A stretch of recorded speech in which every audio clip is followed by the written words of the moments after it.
Tua palavra é luz no meu caminho, luz no meu caminho, meu Deus, Tua palavra é.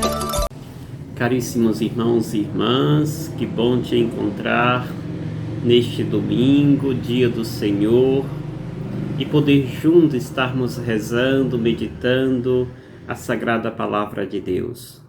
É bom sempre aprender com você, rezando, meditando a Sagrada Liturgia da Palavra que a Igreja nos presenteia cada dia. Te convido sempre que receber os meus áudios durante a semana, não esqueça de se inscrever, pedir seus amigos que se inscrevam no canal do Padre Gildenor, deixar sempre seu like, o dedinho positivo e compartilhar com seus amigos este material se lhes é importante, se é útil para você. Compartilhe com outras pessoas e peça que se inscreva no canal do Padre Gildenor no YouTube. E assim a gente cresce a família e faz com que a palavra de Deus alcance mais e mais famílias sedentas da palavra do Senhor.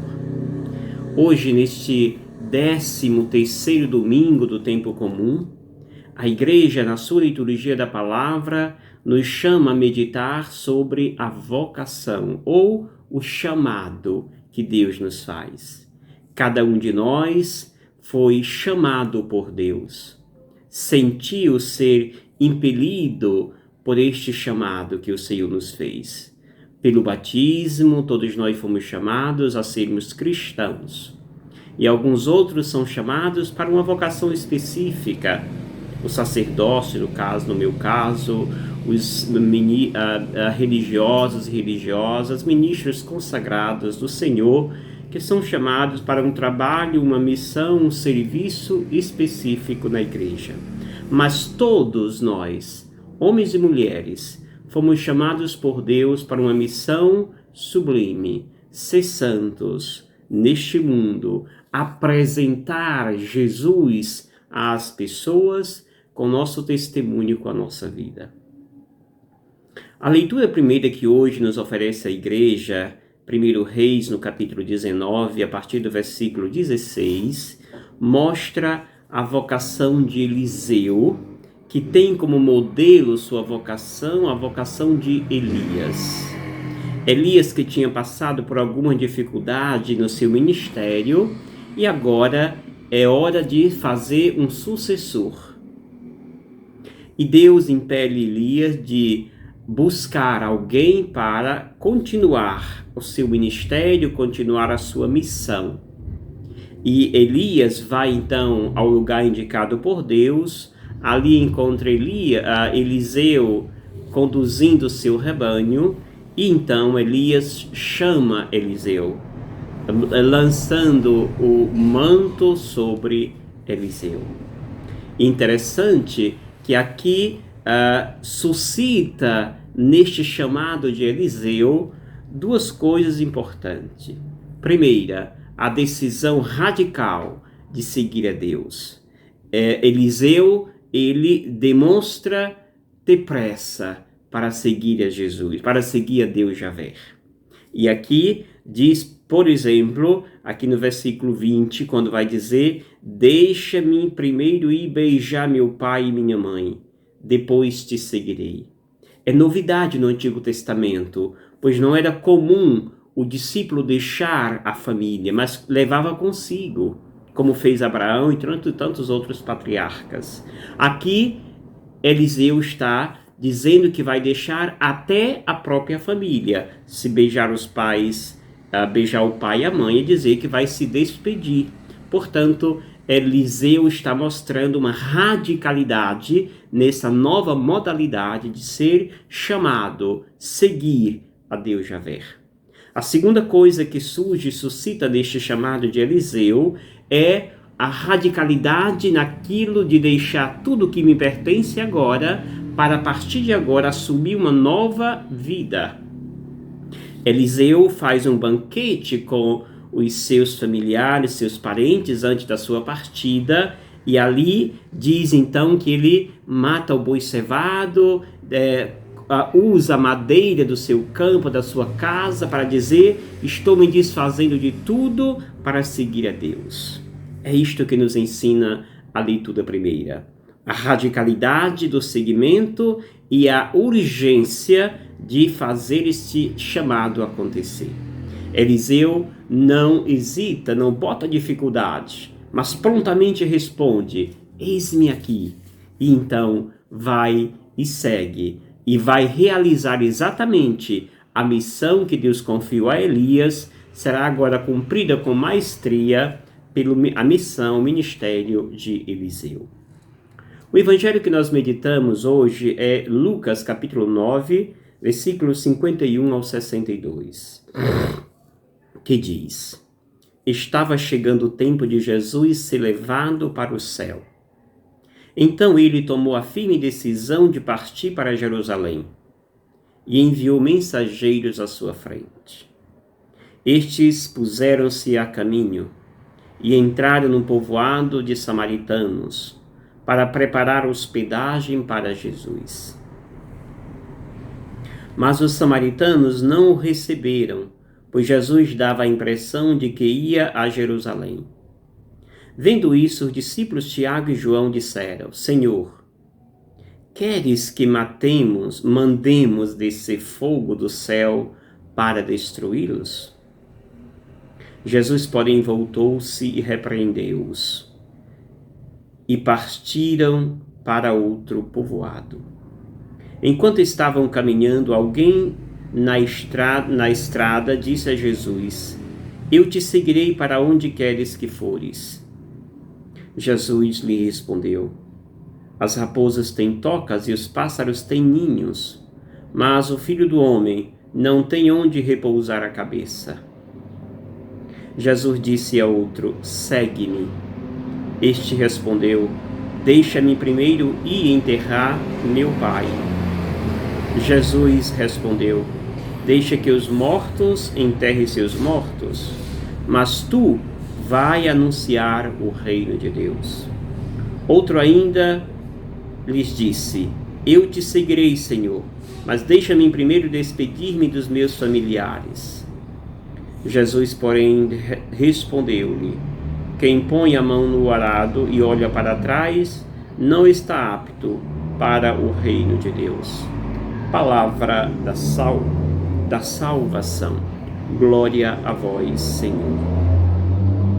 Primeira parte do texto lembra a radicalidade dos discípulos de Jesus, que carregam nas veias a radicalidade judaica, da lei hebraica, que fazia justiça diante daqueles que desrespeitavam o seu mestre. Por isso, ao não receber ou ao rejeitar Jesus ali na Samaria, então os discípulos pedem a Jesus a autorização para tocar fogo naquela aldeia. E Jesus proíbe, diz não. Jesus está dizendo: neste momento é tempo de conversão e não de juízo, de empregar o juízo de Deus.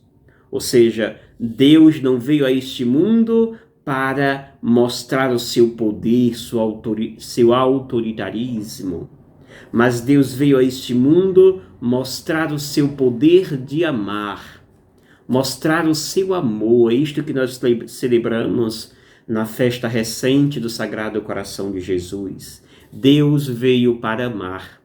E o tribunal que Deus prepara para cada um de nós não é o tribunal da justiça humana, mas é o tribunal do amor, da misericórdia. É isto que Deus prepara e age desta forma diante do pedido dos discípulos para destruir aquela aldeia. Ou seja, Jesus não compactua com o mal. Mas Jesus é um aliado muito ferrenho do amor, da paz, da harmonia. E o que Jesus então quer que seus discípulos façam? Em vez de empregar o juízo da justiça, Jesus quer que eles façam acontecer a missão. É a missão que interessa a Deus. É o anúncio do reino de Deus que interessa a Jesus Cristo. Por isso, a segunda parte do texto, que se divide em 3 exemplos que dá Jesus a partir do chamado de alguém que se aproxima e diz: eu te seguirei para onde queres que fores. Jesus diz: as raposas têm toca, os pássaros têm ninho, mas o Filho do Homem não tem aonde repousar com a cabeça. Ou seja, Jesus aqui nos lembra o despreendimento daquele que se coloca a serviço do reino de Deus, a serviço da missão. Não é condizente ao missionário estar agarrado, estar escravo das realidades deste mundo, dos acúmulos materiais. Ao servo de Deus é compatível que seja alguém despreendido, seja alguém livre para seguir o Mestre apressadamente, sem pensar em conforto, em bem-estar. O nosso conforto está em Deus. Segundo exemplo é aquele que é o próprio Jesus que diz: segue-me para alguém. E esse alguém diz para Jesus: deixa que eu primeiro vá enterrar meu pai. E Jesus diz: deixe que os mortos enterrem seus mortos. Ou seja, Jesus está nos falando da pressa, da necessidade, da urgência do anúncio. O anúncio do reino de Deus tem de acontecer agora. Não espera, mas é agora o tempo do reino de Deus. Último exemplo é alguém que também se aproxima de Jesus e então diz para Jesus: eu te seguirei, Senhor, deixa primeiro que eu vá me despedir de meus pais. E Jesus mais uma vez vai dizer: quem põe a mão no arado e olha para trás não serve para o reino de Deus, não está apto para o reino de Deus. Ou seja, é agora o tempo da graça, é agora o tempo do anúncio, é agora o tempo do testemunho do reino de Deus. Portanto, em suma, Jesus está dizendo para nós: agora é tempo da graça, é tempo do anúncio da palavra de Deus, e não ficarmos pensando e ligados ao radicalismo, como queriam os discípulos no início do Evangelho, mas sim estarmos abertos para a graça de Deus, e especialmente para o anúncio do reino de Deus, que não espera, mas que tem de ser agora nos pés de Jesus. Termino com aquilo que diz São Paulo na carta à comunidade aos Gálatas, que mais uma vez Paulo vem mostrar a radicalidade deste chamado. Quando ele diz: é para a liberdade que Cristo nos libertou. E esta liberdade não comunga com o apego às coisas da terra, o apego às coisas, às realidades e às vontades da carne. E aí Paulo vem mostrar essa disparidade que existe entre a lei e o Espírito.